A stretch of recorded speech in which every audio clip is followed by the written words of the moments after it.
மனுஷன் நிறைய அச்சீவ்மெண்ட் வந்து பண்ணியிருக்காரு. மோஸ்ட் அண்டர் ரேட்டட் பிளேயர்னு சொல்லலாம். கோச்சிங் பண்ணுங்கிறக்காக தன்னோட ரயில்வே ஜாபே வந்து குவைட் வந்து பண்ணிட்டாரு. எனக்கு தெரிஞ்சதை அடுத்து வர ஜென்ரேஷனுக்கு சொல்லித்தரணுங்கிற ஒரு ரீசனுக்காக யாருன்னு தானே கேட்குறீங்க, இந்தியன் ஃபுட்பால் பிளேயர் சதீஷ். இவரை இப்போ எஃப்சி மெட்ராஸ் கோல் கீப்பிங் கோச்சாக தான் தெரியும். பட் அதுக்கு முன்னாடி அவர் பண்ண அச்சீவ்மெண்ட் என்னென்னு உங்களுக்கு தெரியுமா? ஃபஸ்ட்டு இன்டர்நேஷ்னல் லெவல்லேருந்து நான் சொல்கிறேன். இந்தியா டீமுக்காக 2004லேருந்து 2008 வரைக்கும் வந்து ரெப்ரசன்ட் வந்து பண்ணுறாரு. அதில் முக்கியமாக சொன்னால் ஏஷியன் வேர்ல்ட் கப் குவாலிஃபைங் 2006 ஜப்பானில் நடக்கும்போது அப்பவும் இந்தியா டீமுக்காக ரெப்ரசன்ட் வந்து பண்ணுறாரு. ப்ரீ ஒலிம்பிக் குவாலிஃபயர்ஸ் அண்டர் 23 2004 நடக்கும்போது அப்பவும் இந்தியா டீமுக்காக ரெப்ரசன்ட் வந்து பண்ணுறாரு. Under 20 AFC junior national championship கத்தாரில் நடக்குது 2002. அப்போ சதீஷன் தான் கேப்டன்ஷிப் வந்து பண்ணுறாரு. Under 19 AFC junior national championship 2001 கொல்கட்டாவில் நடக்குது. அப்பவும் சதீஷன் தான் கேப்டன்ஷிப் வந்து பண்ணுறாரு. Under 16 AFC sub junior national championship ஸ்ரீலங்காவில் நடக்குது 1999. அப்பவும் சதீஷன் தான் கேப்டன்ஷிப் வந்து பண்ணுறாரு. சிங்கப்பூரில் லைன் சிட்டி கப் சாம்பியன்ஷிப் நடக்குது. அதில் இந்தியா டீமுக்காக ரெப்ரசென்ட் பண்ணுறாரு அண்டர் 16. அப்போ சாம்பியன்ஸ் ஆகும்போது அந்த ஸ்குவாடில் வந்து இருந்திருக்காரு. நெக்ஸ்ட் நேஷனல் லெவல் அச்சீவ்மெண்ட் என்னன்னு பார்த்தீங்கன்னா, சந்தோஷ் டிராஃபியில் தமிழ்நாடு டீமுக்காக 5 டைம் வந்து விளையாடிருக்காரு.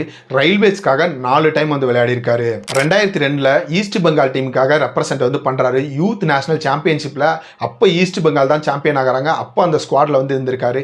2001 பீகாருக்காக ரெப்ரசென்ட் வந்து பண்ணுறாரு. அப்போ ஜூனியர் நேஷனல் சாம்பியன்ஷிப்பில் பீகார் தான் சாம்பியன்ஸ் ஆகிறாங்க. அப்பவும் அந்த ஸ்குவாடில் அவர் தான் வந்து இருந்திருக்காரு. 1999 சப் ஜூனியர் நேஷனல்ஸில் வந்து பார்த்தீங்கன்னா தமிழ்நாடு டீமுக்காக ரெப்ரசென்ட் வந்து பண்ணுறாரு. அப்போ தமிழ்நாடு டீம் வந்து ரன்னர்ஸ் வந்து ஆகிறாங்க. நெக்ஸ்ட் கிளப் லெவல் அச்சீவ்மெண்ட் என்னன்னு பார்த்தீங்கன்னா, ஈஸ்ட் பெங்கால் அண்ட் டெம்போங்கிற 2 கிளப்புக்காக தான் விளையாடி இருக்காரு. ஐ லீக் 3 டைம் சாம்பியன்ஸ் வந்து ஆயிருக்காங்க. National football league 2 time champions வந்து ஆயிருக்காங்க. ஃபெடரேஷன் கப் பெங்களூரில் நடக்கும்போது சாம்பியன் வந்து ஆயிருக்காங்க. IFA shield 1 time, Durand cup 1 time வந்து சாம்பியன்ஸ் வந்து ஆயிருக்காங்க. 2005 நேஷனல் ஃபுட்பால் லீக்ல பெஸ்ட் கோல் கீப்பருங்கிற அவார்டை சதீஷனை வந்து வாங்கினாரு. நெக்ஸ்ட் கோச்சிங் ஃபீல்டில் அவரோட அச்சீவ்மெண்ட் என்னன்னு பார்த்தீங்கன்னா, Chennai city FC I league champion ஆகும்போது அவர் தான் கோல் கீப்பிங் கோச்சாக வந்து இருந்திருக்காரு.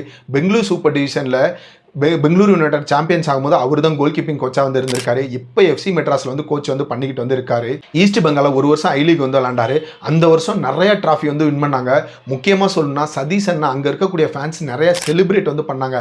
இப்போ புரியுதா நான் மோஸ்ட் அண்டர் ரேட்டட் பிளேயர்னு சொன்னேன்னு?